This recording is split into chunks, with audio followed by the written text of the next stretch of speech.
आजचा विषय देव माझ्यामुळे संतोष आहे का? देव माझ्यामुळे संतोष आहे का?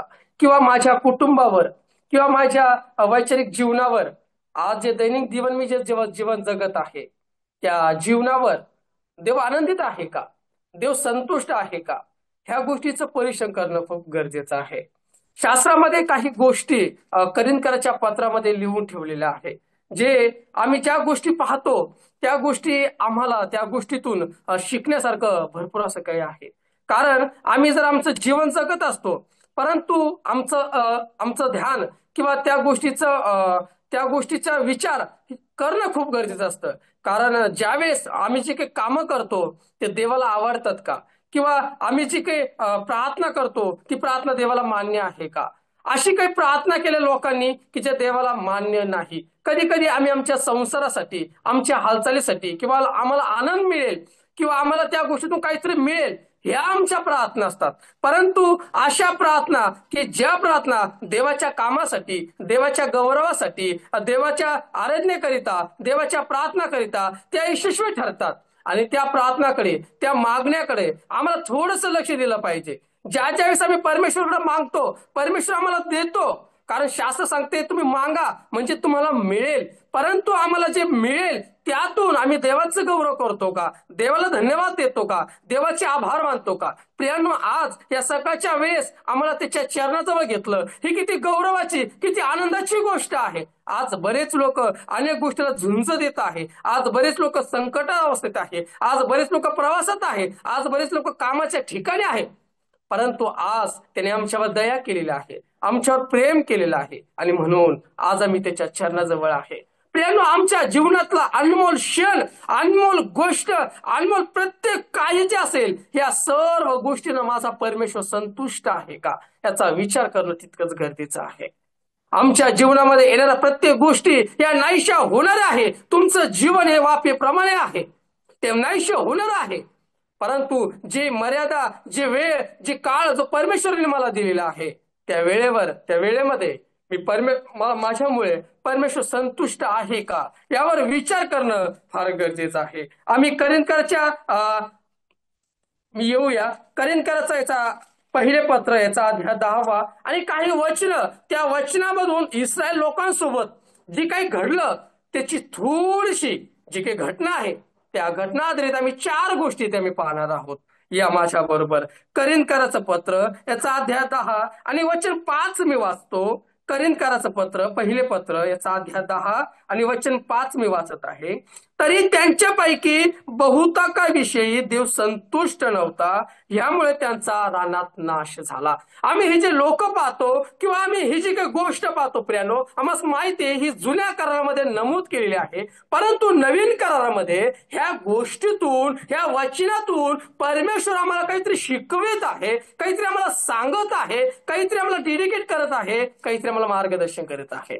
प्रियांनो, वचन 5 ज्यावेळेस आम्ही वाचतो असं म्हटलं, त्यांच्या बहुतेक विषयी देव संतुष्ट नव्हता, देव आनंदित नव्हता. आणि म्हणून त्याचा शेवट जर आम्ही वाचला असं म्हटलं, या सर्वांचा रानात काय झाला? नाश झाला.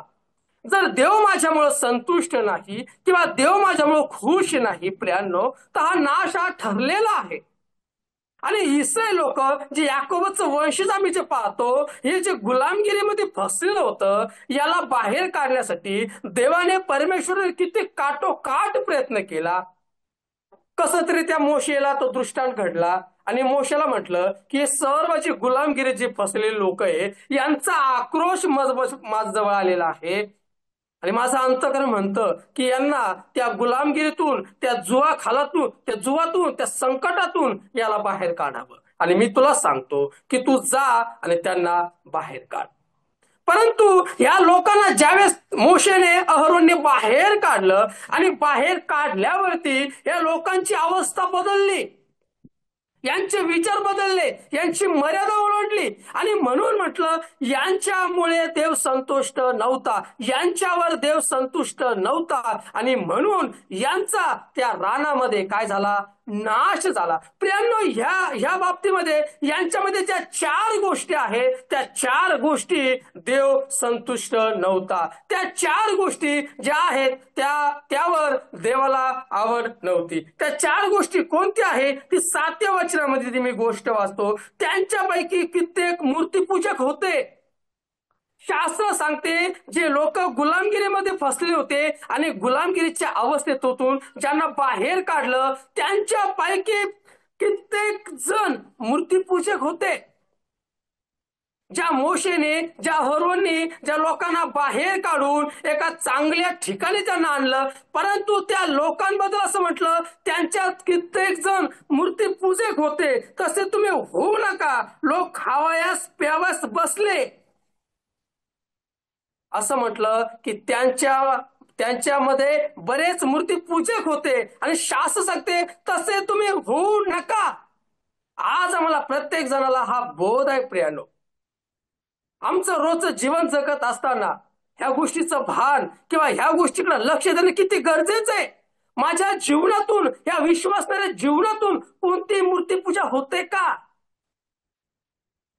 त्या मूर्तीपूजेमुळे देव संतुष्ट नव्हता. देव निराश असा होता. खाली असं म्हटलं त्यांच्या नंतर नाच तमाशा करावेच बसले. हे लोक एवढ्यावर थांबले नाही.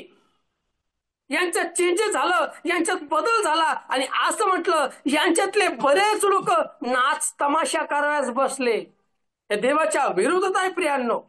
आणि असं म्हटलं यांच्यातूनच बरेच जण नाच तमाशा करावयास बसले. हळूहळू जर पुढे आम्ही गेलो, वचन 8 मी वाचतो. त्यांच्यापैकी कित्येकाने जार कर्म केले.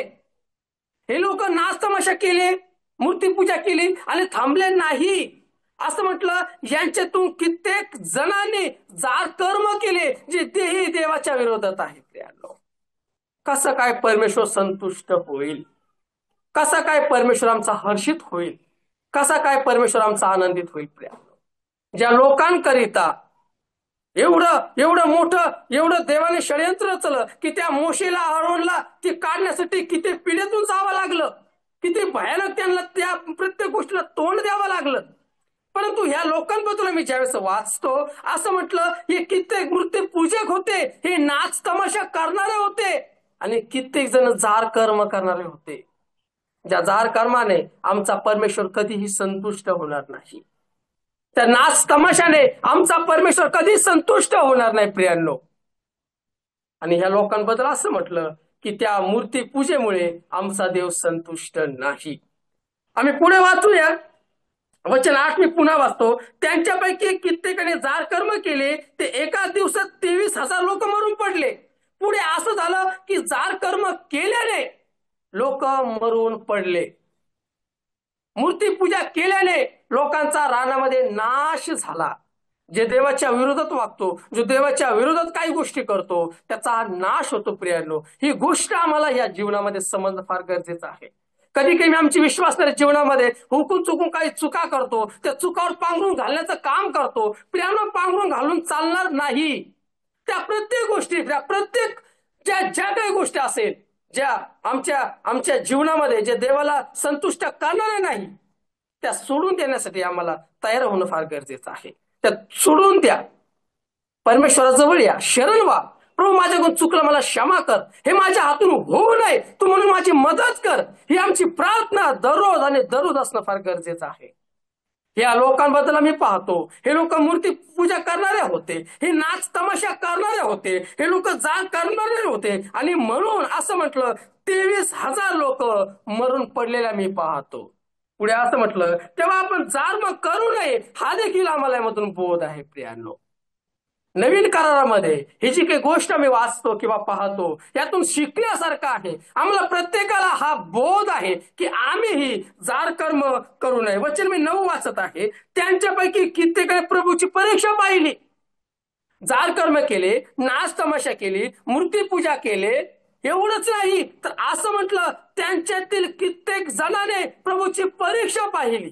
आणि आजही बरेच लोक प्रभूची परीक्षा पाहतात, प्रभूचा अनुभव घेऊन पाहतात.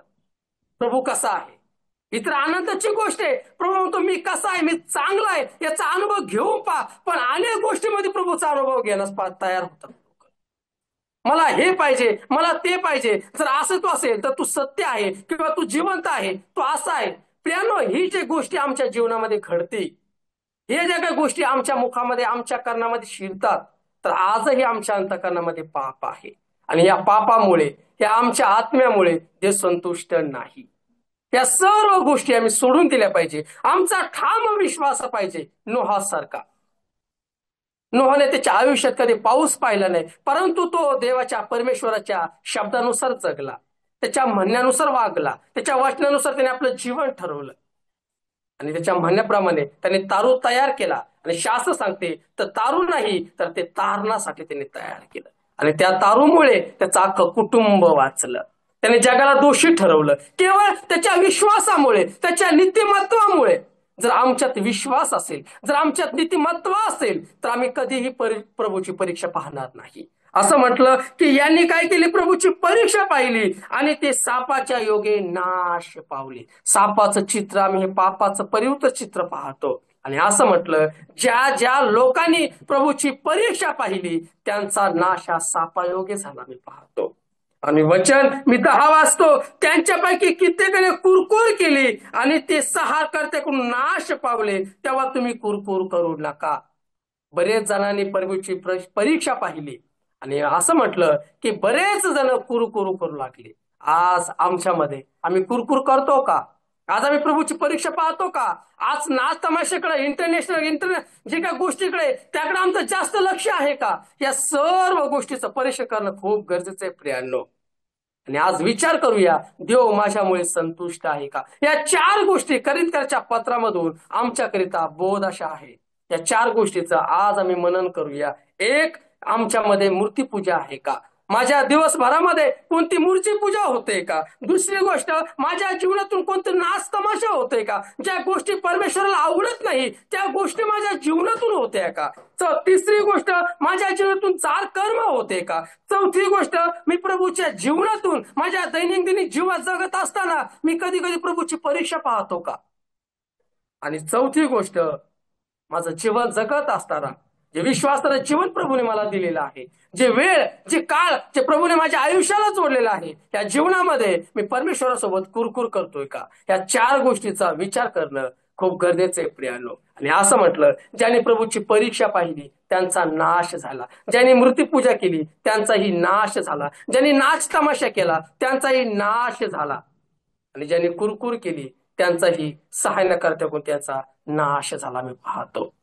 आज आमच्या जीवनामध्ये या 4 गोष्टी आम्ही शिकूया. आणि ह्या 4 गोष्टी जर आमच्या जीवनामध्ये नसेल प्रियांनो, तर आज परमेश्वर आमच्यामुळे काय आहे? संतुष्ट आहे. देव आमच्यावर काय आहे? हर्षित आहे. देव आमच्यावरती काय आहे? आनंदित आहे. प्रियांनो, पण ह्या 4 गोष्टी जर आमच्या जीवनामध्ये सलत असेल तर आज विनंती आहे की या 4 गोष्टी आमच्या जीवनातून नष्ट करून टाका. या 4 गोष्टी आमच्या जीवनातून घालून टाका. अद्यापि आमचा परमेश्वर आमच्यावर संतुष्ट नाही. आमच्यावर संतुष्ट असण्याकरिता आम्हाला या 4 गोष्टीवर थोडासा आज विचार करणं फार गरजेचं आहे. या 4 गोष्टी आमच्या जीवनातून घालून देण्याचं गरज आहे. देव सहाय्य करो, या 4 गोष्टी आमच्या जीवनात नसो आणि आमच्यावर, आमच्या कुटुंबावर, आमच्या मंडळीवर आणि आम्ही जे काही काम करतो त्या प्रत्येक कामावर देवबाप संतुष्ट असो. आणि हे असण्यास देव तुम्हाला आणि मला सहाय्य करो. आमेन.